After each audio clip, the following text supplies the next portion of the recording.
नमस्कार दोस्तों, स्वागत है आप सभी का एक बार फिर से जागृति क्लासेस के ऑनलाइन प्रोग्राम में।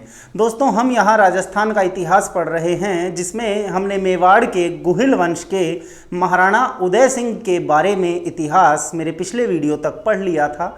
और आज हम महाराणा उदय सिंह के बाद मेवाड़ की स्थिति को समझेंगे। महाराणा उदय सिंह के बाद उनके पुत्र मेवाड़ के सिंहासन पर बैठते हैं, मेवाड़ के शासक बनते हैं, जो कि इतिहास के न केवल मेवाड़ के इतिहास के, न केवल राजस्थान के इतिहास के, बल्कि संपूर्ण भारत के इतिहास के बहुत ही महान, प्रभावशाली और शक्तिशाली शासक बने। नाम है महाराणा प्रताप। तो आज हम बात करने जा रहे हैं मेवाड़ के अगले शासक महाराणा प्रताप के बारे में।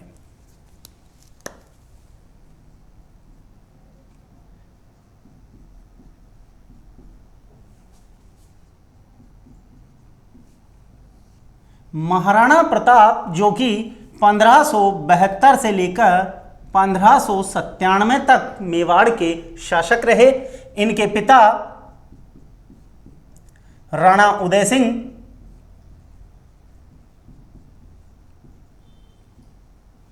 और इनकी माता जयवंता बाई थी। क्लियर है? 1572 से 97 तक मेवाड़ के शासक रहे। इनके पिता राणा उदय सिंह थे और इनकी माता जयवंता बाई थी। महाराणा प्रताप दोस्तों, इनका जो जन्म है, महाराणा प्रताप का जन्म 9 मई 1540 को कुंभलगढ़ दुर्ग में, कुंभलगढ़ दुर्ग के बादल महल में हुआ था महाराणा प्रताप का जन्म। इसके बाद महाराणा प्रताप का जो राज्याभिषेक है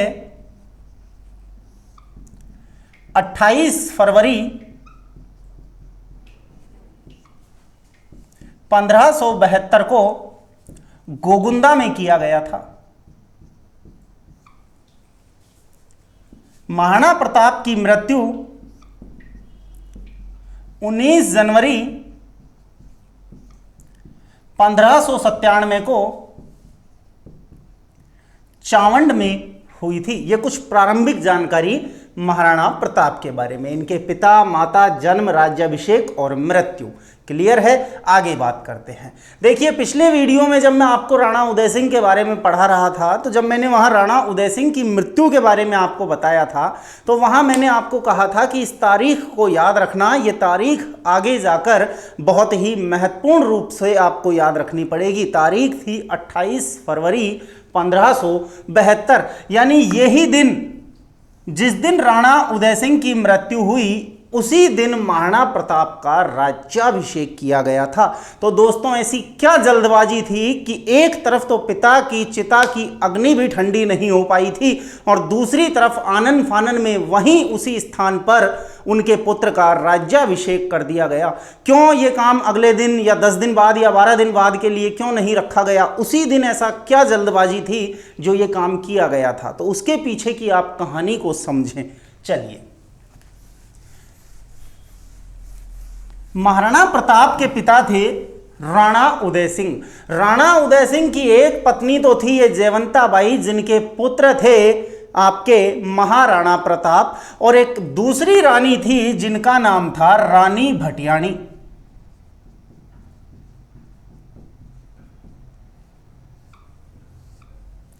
ये रानी भटियाणी महाराणा उदय सिंह की दूसरी पत्नी थी, और इस रानी भटियाणी के से जो पुत्र उत्पन्न हुआ था वो था जगमाल।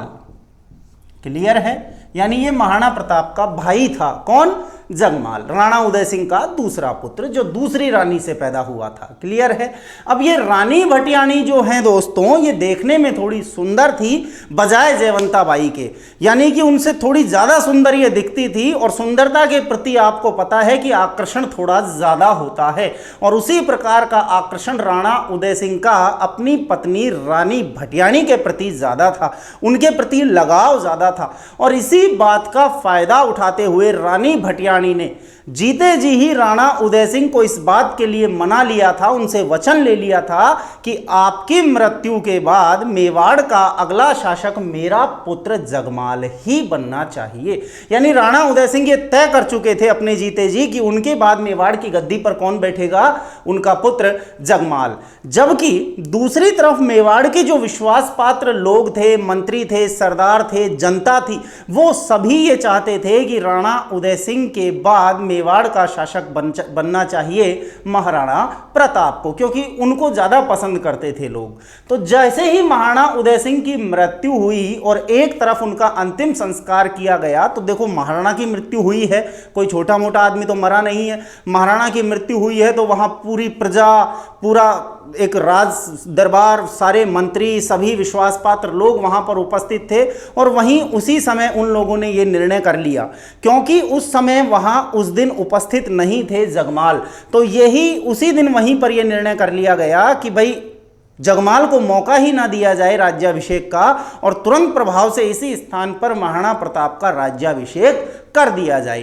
तो तुरंत प्रभाव से इसीलिए वहां 28 फरवरी 1572 के दिन उसी स्थान पर जहां पर महाराणा उदय सिंह की मृत्यु हुई है गोगुंदा में, उसी स्थान पर उनके पुत्र जगमाल के स्थान पर उनके पुत्र महाराणा प्रताप का राज्याभिषेक कर दिया गया। आ गई बात समझ में कि क्यों इतनी जल्दबाजी की गई थी महाराणा प्रताप का राज्याभिषेक करने के लिए। क्लियर है। अब क्योंकि ये राज्याभिषेक विधिवत रूप से नहीं हुआ था, जल्दबाजी में किया गया था, इसीलिए कुछ समय पश्चात इनका जो राज्याभिषेक है वो विधिवत रूप से कुंभलगढ़ दुर्ग में किया गया। अब यहां पर एक प्रश्न बन जाता है कि महाराणा प्रताप मेवाड़ के शासक थे जिनका 2 बार राज्याभिषेक हुआ था। क्लियर है। प्रश्न पूछ लिया जाएगा आपसे कि ऐसे कौन से मेवाड़ के शासक थे जिनका 2 बार राज्याभिषेक हुआ। किसका हुआ है? महाराणा प्रताप का। एक बार गोगुंदा में और दूसरी बार कुंभलगढ़ दुर्ग में। क्लियर है। चलिए, दूसरी तरफ इनका ये जो भाई है जगमाल, जब इसे पता चला कि भाई इस तरह से मंत्रियों और सरदारों ने मिलकर महाराणा प्रताप का राज्याभिषेक कर दिया है, तो इसे इस बात का बहुत बुरा लगा। राजा हर कोई बनना चाहता है और जब सिंहासन अगर हाथ से चला जाए तो आदमी को दुख होगा। तो ये यहां से नाराज होकर अकबर की शरण में चला गया है। देखिए अब कहानी बदल चुकी है। हुमायूं से हमने, बाबर से हमने बात शुरू की थी, बाबर के बाद आया हुमायूं और अब दिल्ली का बादशाह बन के बैठा है कौन? बादशाह अकबर। तो ये चला गया जगमाल किसके पास? बादशाह अकबर के पास। और अकबर ने इसे जहाजपुर भीलवाड़ा की जागीर उपहार में दी कि भाई कोई बात नहीं, तू मेरे पास आजा, मेरी शरण में, मैं तुझे ये जागीर देता हूं। क्यों किया अकबर ने ऐसा? क्योंकि एक बहुत ही साधारण सी बात है दोस्तों, दुश्मन का दुश्मन जो है वो मित्र होता है। और बादशाह अकबर, आपने पिछले वीडियो में देखा कि बादशाह अकबर मेवाड़ पर अपना अधिकार चाहते थे, इसीलिए उन्होंने राणा उदय सिंह के समय मेवाड़ पर आक्रमण भी किया था, चित्तौड़ के किले को जीत भी लिया था, लेकिन मेवाड़ पर अधिकार नहीं कर पाए थे, मेवाड़ को झुका नहीं पाए थे, क्योंकि राणा उदय सिंह उस दुर्ग से बचकर निकल गए थे।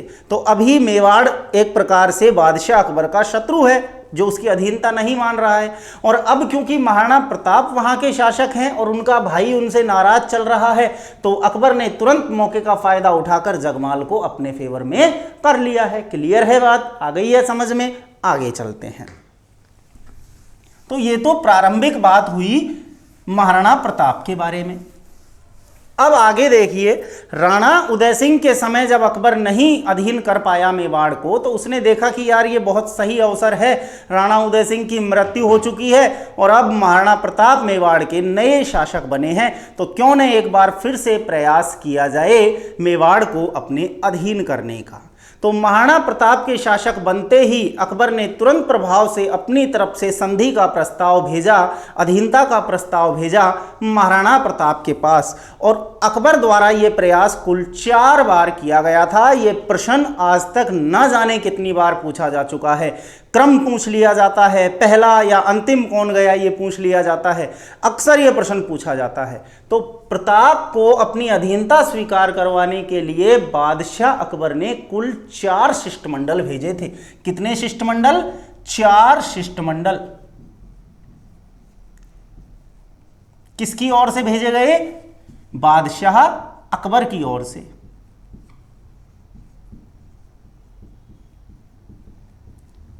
अकबर की ओर से, और इनमें सबसे पहले जिसको भेजा गया उनका नाम है जलाल खां। दूसरे स्थान पर गए मानसिंह। तीसरे स्थान पर गए भगवंत दास, और चौथे स्थान पर गए टोडरमल। क्लियर है? जलाल खान, मानसिंह, भगवंत दास, टोडरमल, इनका क्रम पूछ लिया जाएगा। ये चारों नाम आपको उल्टे सीधे करके दे देंगे और कहेंगे इनको सही क्रम में जमाइए, या फिर पूछ लिया जाएगा सबसे पहले कौन गया, दूसरे स्थान पे कौन गया, तीसरे स्थान पे कौन गया, या सबसे अंतिम बार प्रताप को समझाने के लिए अकबर ने किसको भेजा। क्लियर है? आगे ये गया 1572 में, जैसे ही महाराणा प्रताप का राज्याभिषेक हुआ। इसके बाद ये तीनों गए 1573 में। अकबर ने सोचा था कि शायद महाराणा प्रताप मेरी अधीनता के लिए मान जाएंगे, और इसी सोच के साथ उन्होंने जलाल खां को भेजा। जलाल खान जब गए तो वहां महाराणा प्रताप ने उनको मना कर दिया कि भाई मैं मेरा राज्य अपने हिसाब से चला लूंगा, बादशाह अकबर को इसमें कोई इंटरफेयर करने की आवश्यकता नहीं है, कोई हस्तक्षेप करने की ज़रूरत नहीं है, मैं अपने मेवाड़ की रक्षा कर सकता हूं। तो आप जाके उन्हें कह दें कि मैं उनके इस संधि प्रस्ताव को, उनकी इस अधीनता को नहीं मानता हूं। जलाल खान वापस लौट आया। तो अगले प्रयास में आमेर के युवराज मान सिंह को अकबर के द्वारा भेजा गया। इसकी कहानी बड़ी इंटरेस्टिंग है दोस्तों। देखिए, मान सिंह को जब भेजा गया तो मान सिंह ने वहां जाकर अपने पहुंचने का जब पैगाम वहां भिजवाया कि भाई मैं महाराणा प्रताप से भेंट करने के लिए आ रहा हूं, तो उदयपुर में स्थित उदय सागर झील की पाल पर इनके लिए बहुत बढ़िया शाही भोज का आयोजन प्रताप के द्वारा करवाया गया। लेकिन प्रताप इनसे फेस टू फेस मीटिंग नहीं करना चाहते थे, यानी कुल मिला के इनसे मिलना नहीं चाहते थे। ऐसा क्यों था? क्योंकि जब से आपको याद होगा कि मुगलों की, या हम कहें बादशाह अकबर की अधीनता या उनसे संधि या उनसे विवाह संबंध करने वाला सबसे पहला वंश कौन सा था दोस्तों? राजपूताना का आमेर का कछवाहा वंश, जिसके की राजकुमार युवराज हैं कौन? मान सिंह। तो जब से ये विवाह जो हुआ था मुगलों का और कछवाहा वंश का, तभी से मेवाड़ के इस सिसोदिया वंश ने अपने रिश्ते कछवाहा वंश से तोड़ रखे थे। तो प्रताप इससे भेंट नहीं करना चाहते थे। लेकिन अब कोई मेहमान आया है और अगर उससे किसी को मिलने ना भेजा जाए तो भी उसका अनादर होगा। तो उन्होंने अपने पुत्र युवराज अमर सिंह को मानसिंह के पास मुलाकात के लिए भेजा था। खुद वहीं उपस्थित थे, लेकिन इनसे भेंट करने नहीं गए, और ये बात मानसिंह को बहुत बुरी लगी। और मानसिंह यहाँ से ये कहते हुए वापस लौटा था कि अब जब भी महाराणा प्रताप आए तो उन्हें मेरा ये संदेशा जरूर दे देना युवराज अमर सिंह कि अब उनसे मुलाकात युद्ध भूमि में ही होगी। इस प्रकार का संदेश देकर नाराज होते हुए मानसिंह यहाँ से लौट गए थे। लेकिन फिर भी अकबर ने महाराणा प्रताप के विरुद्ध अभियान करने का नहीं सोचा। फिर भी उन्होंने एक संधि प्रस्ताव शांति के रूप में ही मेवाड़ को अपने अधीन करने की सोची।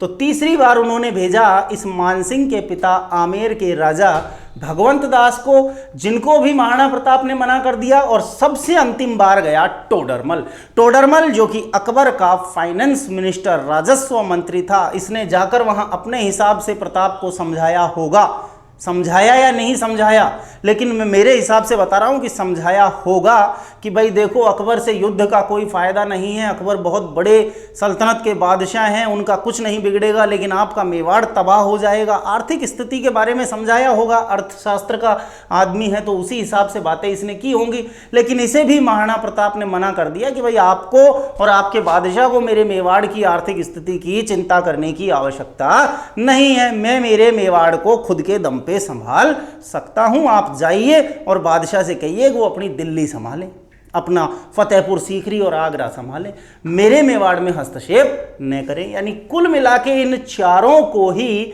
महाराणा प्रताप द्वारा मना करके भेज दिया गया। और अब जब चार बार बादशाह अकबर कोशिश कर चुके हैं, लेकिन फिर भी महाराणा प्रताप नहीं मान रहे हैं, तो अब ये अकबर की प्रतिष्ठा का प्रश्न था कि हर हाल में महाराणा प्रताप को झुकाया जाए, उनको अपने अधीन किया जाए। और अब निश्चित रूप से महाराणा प्रताप को अपने अधीन करने के लिए युद्ध जरूरी है। तो अब इतिहास में जब इन 4 शिष्टमंडलों के भेजने के बाद भी बात नहीं बनी, तो देखिए बादशाह अकबर अब कौन सा युद्ध कर रहे हैं।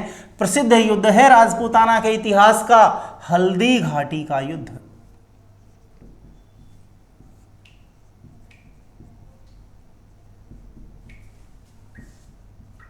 18 जून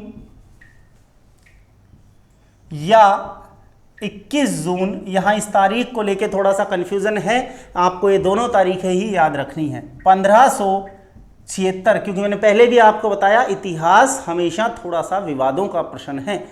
18 या 21 जून 1576 ये हल्दी घाटी का प्रसिद्ध युद्ध हुआ। हल्दी घाटी का ये मैदान वर्तमान में राजसमंद जिले में स्थित है। क्लियर है? युद्ध हल्दी घाटी का किस किस के बीच हुआ है? एक तरफ लड़ रहे हैं महाराणा प्रताप और दूसरी तरफ अकबर की मुगल सेना, जिसका सेनापति है कौन? मानसिंह। वही मानसिंह जो कि ये चैलेंज करके आया था कि महाराणा प्रताप अब अगली मुलाकात आपसे युद्ध के क्षेत्र में ही होगी। वही मानसिंह अब मुगल सेना का सेनापति बनकर इस हल्दी घाटी के मैदान में आया है। क्लियर है? चलिए आगे हल्दी घाटी से जुड़े हुए देखिए कुछ महत्वपूर्ण तथ्य मैं आपको यहां बताता हूं जिनसे प्रश्न पूछे जाते हैं। सबसे पहली बात कि इस हल्दी घाटी युद्ध से पहले अकबर ने महाराणा प्रताप को समझाने के लिए कितने शिष्टमंडल भेजे? अभी बात की है हमने 2 मिनट पहले ही। कितने शिष्टमंडल भेजे? 4 शिष्टमंडल। दूसरी बात, इस हल्दी घाटी युद्ध के समय बादशाह अकबर ने इस युद्ध की रणनीति किस दुर्ग में बैठकर बनाई थी? यानी इस हल्दी घाटी युद्ध के समय बादशाह अकबर अजमेर तक आए थे। कहां तक आए थे? अजमेर तक। और इस दुर्ग में, अजमेर के मैगजीन दुर्ग में, कौन से दुर्ग में? मैगजीन दुर्ग, जिसे कि आप अकबर का किला भी कहते हैं, इस दुर्ग में बैठकर इस युद्ध की रणनीति बनाई गई। और रणनीति में यह तय किया गया कि भाई महाराणा प्रताप के विरुद्ध इस युद्ध अभियान को किया जाएगा और इस युद्ध अभियान में मानसिंह को सेनापति बनाकर भेजा जाएगा। लेकिन यहां अकबर ने मानसिंह से यह साफ शब्दों में कह दिया था कि मुझे हर हाल में महाराणा प्रताप जिंदा या मुर्दा मेरे दरबार में उपस्थित होना चाहिए। मतलब कुल मिला के परिणाम युद्ध का एक ही हो कि मेवाड़ मेरे अधीन होना चाहिए। मानसिंह इस शर्त को मानते हुए वचन देकर यहां से निकला। रास्ते में मांडलगढ़ दुर्ग में रुका। किस दुर्ग में रुका? मांडलगढ़ दुर्ग, भीलवाड़ा में है यह दुर्ग। इस दुर्ग में कुछ समय मानसिंह ने, प्रश्न पूछा जाएगा, हल्दी घाटी में जाते समय मानसिंह ने किस दुर्ग में विश्राम किया था? किस दुर्ग में? मांडलगढ़ दुर्ग में विश्राम किया था। क्लियर है? इस दुर्ग में थोड़ा समय विश्राम करने के बाद आगे बढ़े और इस तंग घाटी में, जिसका नाम है हल्दी घाटी, इसे रक्त तलाई के नाम से भी जाना जाता है, इस हल्दी घाटी के मैदान में आमना सामना हुआ महाराणा प्रताप और मुगल सेना के सेनापति मानसिंह का। क्लियर है? चलिए आगे देखते हैं। बहुत ही प्रसिद्ध युद्ध है दोस्तों ये। इस युद्ध अभियान में मुगल सेना के साथ एक इतिहासकार गए थे जिनका नाम है बदायूनी। ये फैक्ट्स हैं जो इस युद्ध में से आपसे पूछे जाएंगे। हल्दी घाटी युद्ध में मुगल सेना की ओर से जाने वाले इतिहासकार कौन थे? बदायूनी। या फिर दूसरी तरह से बात पूछी जा सकती है कि हल्दी घाटी युद्ध का आंखों देखा हाल लिखने वाले इतिहासकार कौन थे? बदायूनी। क्लियर है? चलिए दूसरी तरफ मुगल सेना के सेनापति जो हैं, मुगल सेना के जो सेनापति हैं वो है कौन? मानसिंह और साथ में आसफ खान। ये तो हैं दोस्तों मुगल सेना के सेनापति। क्लियर है? अब दूसरी तरफ आएगी मेवाड़ सेना। तो मेवाड़ सेना का प्रधान सेनापति जो है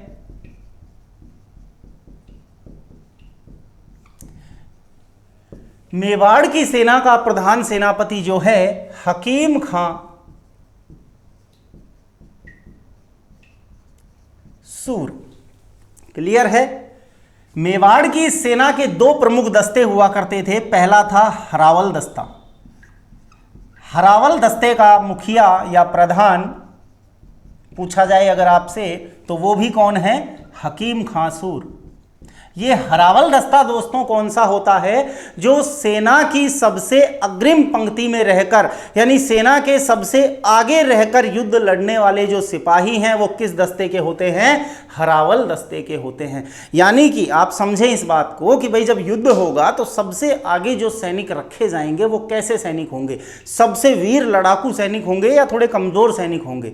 ये वो सैनिक होंगे दोस्तों जो सबसे ज्यादा वीर और लड़ाकू हैं, जो एक आदमी दुश्मन के 10 लोगों पर भारी पड़े, ऐसे लोगों को सेना की अग्रिम पंक्ति में रखा जाता था कि जैसे ही युद्ध शुरू हो अपने आगे के जो सैनिक हैं, जो वीर हैं, लड़ाकू हैं, वो तुरंत दुश्मन की सेना पर हावी हो जाएं। क्योंकि मैंने बार बार पहले भी एक बार आपको ये बात बताई है कि युद्ध हथियारों से नहीं जीते जाते, युद्ध जीते जाते हैं किससे, अपने आत्मविश्वास से, मनोबल से और सही रणनीति से। क्लियर है, हथियार तो रखे रह जाते हैं, अगर आपका मनोबल आपका डाउन हो गया, आप में आत्मविश्वास की कमी आ गई तो आपके सारे हथियार धरे रह जाएंगे और आप उस युद्ध में हार जाओगे। तो सेना पर, दुश्मन सेना पर हावी हो सकें ऐसे सैनिकों को आगे रखा जाता था। और जब भैया ऐसे आगे जब सैनिक रहेंगे तो मरने में पहले नंबर भी किसका आएगा, जो आगे चल रहे हैं उन्हीं का। यानी ये वो वीर सिपाही होते थे जो मरने से नहीं डरते थे, साहसी थे, अच्छे लड़ाकू थे। उस दस्ते का प्रधान सेनापति कौन है, हकीम खां सूर। क्लियर। दूसरी तरफ है चंदावल दस्ता। चंदावल दस्ते का जो प्रधान है वो है राणा पूंजा। इस राणा पूंजा के नेतृत्व में राजस्थान की एक बहुत ही प्रमुख जनजाति जिनको भील के नाम से जाना जाता है, ये भील सैनिक धनुष बाण लिए राणा पूंजा के नेतृत्व में इस चंदावल दस्ते में हल्दी घाटी युद्ध के समय महाराणा प्रताप का साथ दे रहे थे। प्रश्न ये भी पूछा जा सकता है आपसे, राजस्थान की कौन सी जनजाति है जिसने हल्दी घाटी में महाराणा प्रताप का साथ दिया था? कौन सी जनजाति है दोस्तों? भील जनजाति। किसके नेतृत्व में? राणा पूंजा। और ये चंदावल दस्ता वो होता है जो घाटी के मुहानों पर, मुहाना यानी आप सीधी भाषा में समझ सकते हैं कि उस घाटी में एंटर और एग्जिट होने का जो मार्ग है, उस मुहाने पर रहकर युद्ध लड़ने वाले लोग थे। तो ये मुगलों के और मेवाड़ के सेनापतियों की बात हुई। क्लियर है, आगे चलते हैं।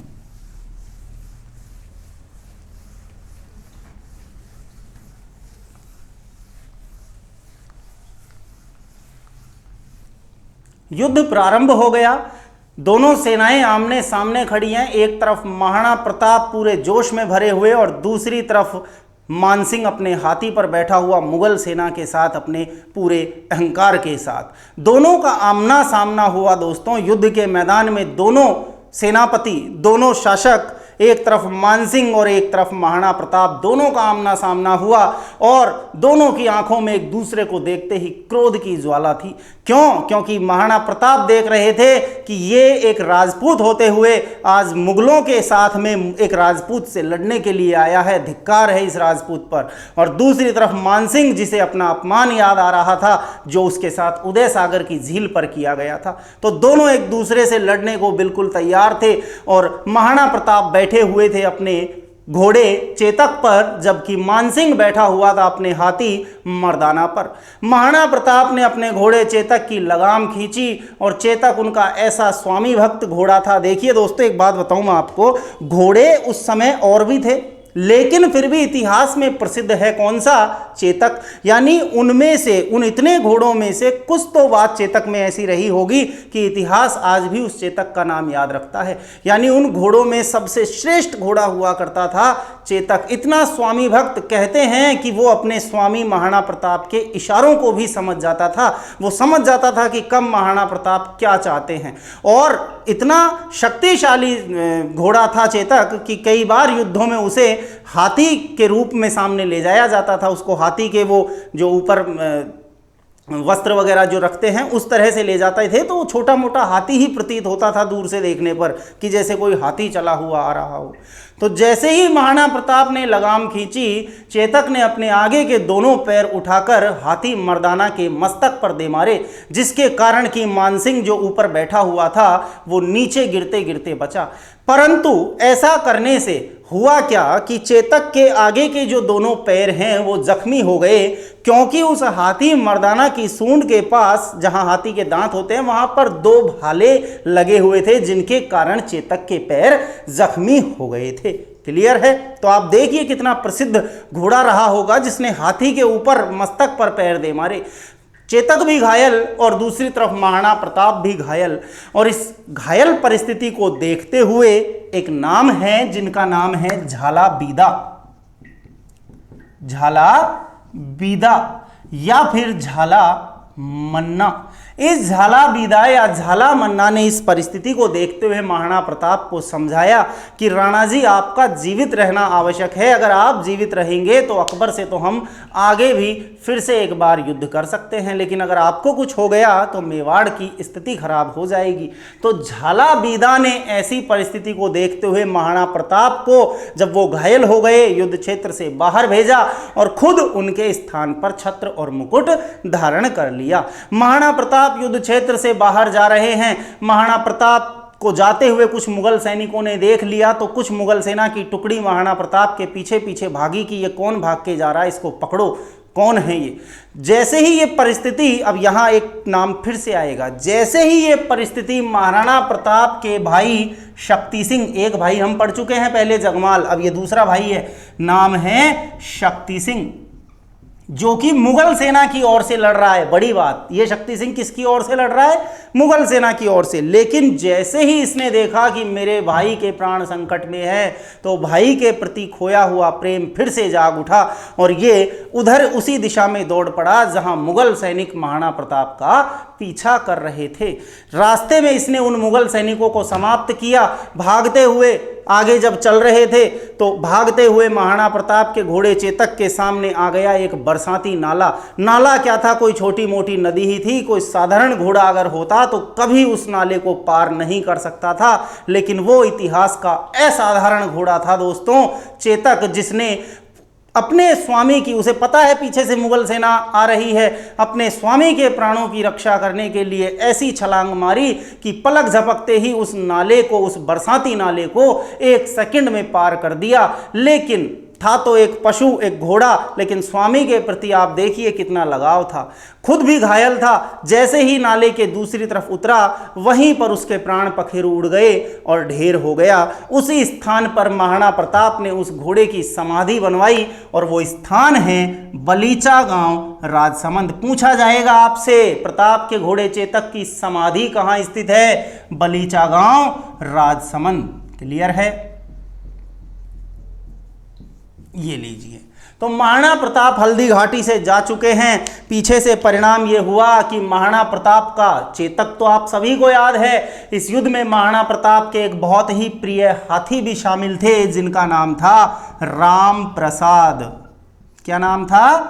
राम प्रसाद। हाथी थे ये महाराणा प्रताप के इस हल्दी घाटी युद्ध में। इसका परिणाम युद्ध का ये रहा कि इस राम प्रसाद नामक हाथी को पकड़ के और मुगल सेना बादशाह अकबर के पास पहुंच गई। मान सिंह प्रसन्न मुद्रा में वहां पहुंचा और मान सिंह ने जाकर और बादशाह अकबर से कहा कि साहब हम युद्ध जीत आए हैं। अकबर ने पूछा कि बताइए फिर, अगर युद्ध जीत आए हैं तो महाराणा प्रताप कहाँ हैं? बोले साहब वो तो भाग गए, पर मैं उनका हाथी पकड़ लाया। अकबर ने इस हाथी का नाम बदल कर रख दिया पीर प्रसाद। क्या नाम रख दिया? पीर प्रसाद। यही प्रश्न है जो पिछली बार रिट के एग्जाम में आया था। नाम क्या था? राम प्रसाद। अकबर ने नाम क्या रखा? पीर प्रसाद। क्लियर है? चलिए, बात आई महाराणा प्रताप की कि वो कहाँ हैं? बोले साहब वो तो हाथ नहीं आए और बच के निकल गए। तो कहते हैं कि अकबर इस हल्दी घाटी युद्ध के बाद जब मानसिंह महाराणा प्रताप को पकड़ने में सफल नहीं हो पाया तो मानसिंह से अत्यधिक नाराज हुए और लगभग 6 महीने तक उनकी मनसबदारी छीन ली और उनकी ड्योढ़ी बंद कर दी। ड्योढ़ी बंद करने का मतलब है कि राज दरबार में उनके प्रवेश पर पाबंदी लगा दी गई। उनको प्रवेश नहीं दिया गया कि मेरे को दिख मत जाना, वरना रिश्तेदारी भूल के और मैं गर्दन भी उड़ा सकता हूँ। मुगल सेना का सेनापति बना के भेजा था तुझे और साथ में तू ये वचन दे के गया था कि मैं महाराणा प्रताप को मुगल दरबार में लेके आऊँगा, फिर क्यों महाराणा प्रताप मुगल दरबार में नहीं आए? क्लियर है? तो ये तो हुई हल्दी घाटी युद्ध तक की बात। आगे हल्दी घाटी युद्ध के बाद महाराणा प्रताप की शक्ति पूरी तरह से क्षीण हो चुकी है, सारी सेना का नाश हो चुका है और न उनके पास अब धन बचा है। महाराणा प्रताप ने भी ये प्रतिज्ञा की कि जब तक मैं अपनी खोई हुई प्रतिष्ठा को, इस हल्दी घाटी युद्ध की इस खोई हुई प्रतिष्ठा को वापस नहीं ले आऊँगा, तब तक मैं राज दरबार और महलों में नहीं रहूँगा, मैं जंगलों में ही भटकता रहूँगा। और अपने वचन का पालन करते हुए महाराणा प्रताप ने अपना आगे का जीवन जंगलों में ही बिताने का निश्चय किया। ना सेना है, ना धन है, और महाराणा प्रताप जंगलों में अपने प्रण को पूरा करने के लिए भटक रहे हैं। यहाँ इतिहास में एक समय ऐसा आता है, कहा जाता है कि जब महाराणा प्रताप को लगने लगा कि भाई मुझे अकबर की अधीनता स्वीकार कर लेनी चाहिए, इतिहास कहता है, तो ऐसी परिस्थिति में एक कविता लिखी गई है आधुनिक कवि कन्हैया लाल सेठिया के द्वारा। सुजानगढ़ चूरू के रहने वाले हैं कन्हैया लाल सेठिया, और इन्होंने एक कविता लिखी है पाथल और पीथल। इस कविता में उस दृश्य को समझाया गया है, उस दृश्य को बताया गया है कि क्या उस समय महाराणा प्रताप पर बीत रही थी। इस कविता में दोस्तों ये पाथल नाम जो दिया गया है, ये दिया गया है महाराणा प्रताप को, और दूसरी तरफ ये पीथल नाम जो दिया गया है, ये दिया गया है बीकानेर के पृथ्वीराज राठौड़ को, जो कि बीकानेर के शासक राय सिंह के भाई थे। ये राजा नहीं थे, ये एक कवि थे, एक लेखक थे। और अकबर जो है, आपको पता है कि वो विद्वानों का सम्मान करता था, कवि और लेखकों का सम्मान करता था। तो पृथ्वीराज राठौड़ जो है, ये अकबर के दरबार में रहते थे, रहने वाले बीकानेर के थे। क्लियर है। दूसरी तरफ पाथल कहा गया किसे? प्रताप को। ये कविता आपने छोटी क्लासों में बहुत पढ़ी होगी, वर्तमान समय में भी बहुत प्रसिद्ध है, आपने खूब पढ़ी होगी। कुछ दो पंक्तियां मैं आपको बता देता हूं क्या है इस कविता में। इस कविता में उस स्थिति को दर्शाया गया है जो हल्दी घाटी युद्ध के बाद महाराणा प्रताप पर गुजर रही थी। आपने सुनी होगी इसके बारे में। अरे घासरी रोटी ही जद बन बिलावड़ो ले भाग्यो, नन्हो सो अमरो चीख पड़ो, राणा रो सोयो दुख जाग्यो। हूँ लड़ो घणो हूँ सहो घणो मेवाड़ी मान बचावन ने, पण आज बिलक तो देखूं हूँ जद राज कंवर ने रोटी ने, भूलूं हिंदवाणी चोटी ने। कुछ इस प्रकार की ये कविता है जिसमें ये बताया गया है कि किस प्रकार से जंगल में भटकते हुए एक समय ऐसा आया जब महाराणा प्रताप ने देखा कि मैंने मेरे परिवार की ये हालत कर दी कि मैं आज उन्हें एक घास की रोटी भी नहीं खिला पा रहा हूँ।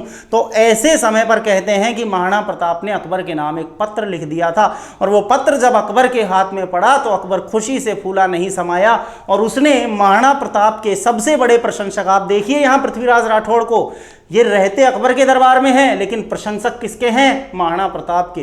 तुरंत पृथ्वीराज राठौड़ को बुलाया और पृथ्वीराज राठौड़ को वो पत्र दिखाया कि देखो आप कहते थे कि ये किसी के सामने झुकते नहीं है, आज इन्होंने अधीनता के लिए पत्र भेजा है।